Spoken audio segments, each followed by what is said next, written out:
کو میری ذات پر درود پڑھتا ہے تو آسمان سے فرشتے اترتے ہیں جن کے پاس چاندی کے کاغذ اور سونے کے قلم ہوتے ہیں، جن کے پاس چاندی کے کاغذ اور سونے کے قلم ہوتے ہیں، اور وہ لکھتے کیا ہیں؟ لکھتے یہ ہیں کہ جس نے پیارے نبی کریم صلی اللہ علیہ وسلم کی ذات پر درود پڑھا ہوتا ہے اس کا اور اس کے والد کا نام سونے کی قلم سے چاندی کے ورق پر لکھتے ہیں۔ سبحان اللہ۔ آج کوئی روڈ بنوا دے، کوئی سولنگ بنوا دے تو پھر وہاں ایک کتبہ لگا اس پر MP.A MNA کا نام لکھا جاتا ہے، لیکن وہ نام کہاں لکھا جاتا ہے؟ مٹی پر، ماربل پر، جس کی کوئی اتنی حیثیت نہیں، وہ زمین کا حصہ ہے۔ پھر حروف تہجی لکھے جاتے ہیں، ہم سب کے نام حروف تہجی پر ہی ہیں، لیکن وہ بے وضو لکھے جاتے ہیں، وہ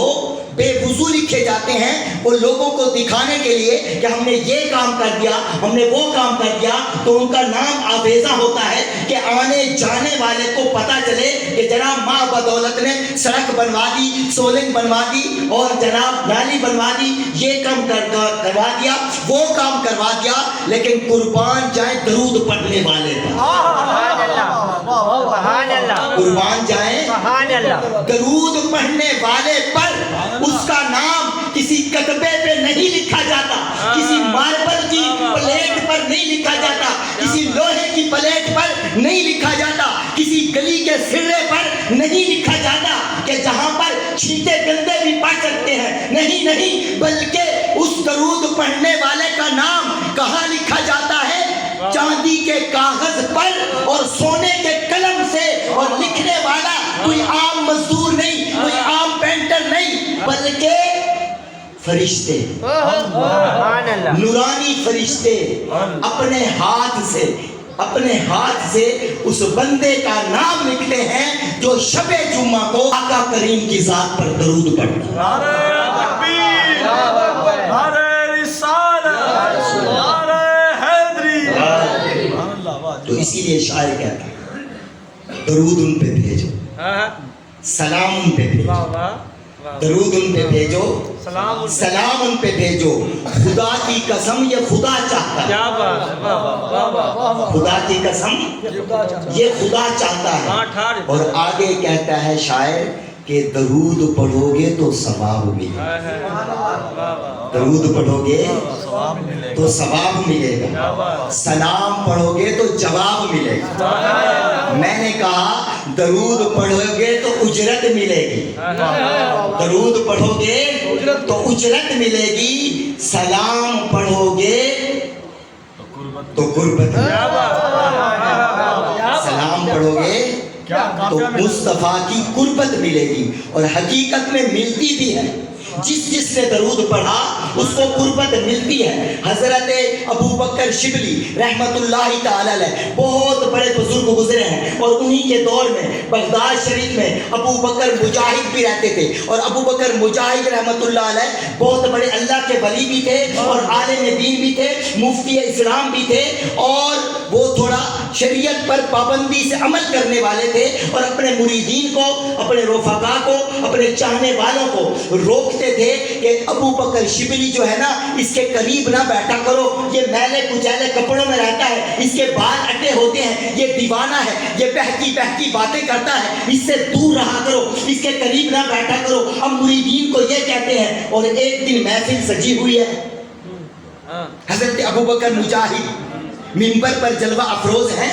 ادھر سے اسی محفل کے اندر ابو بکر شبلی تشریف لائے اور آ کر بیٹھنے لگے تو آپ کھڑے ہو گئے، ابو بکر مجاہد کھڑے ہو گئے ان کے استقبال کے لیے، اور بلایا، قریب کیا، سینے سے لگایا، ماتھے پر بوسہ دیا، اپنے ساتھ مسند پر بٹھایا۔ اب مرید کہتے ہیں کہ عجیب بات ہے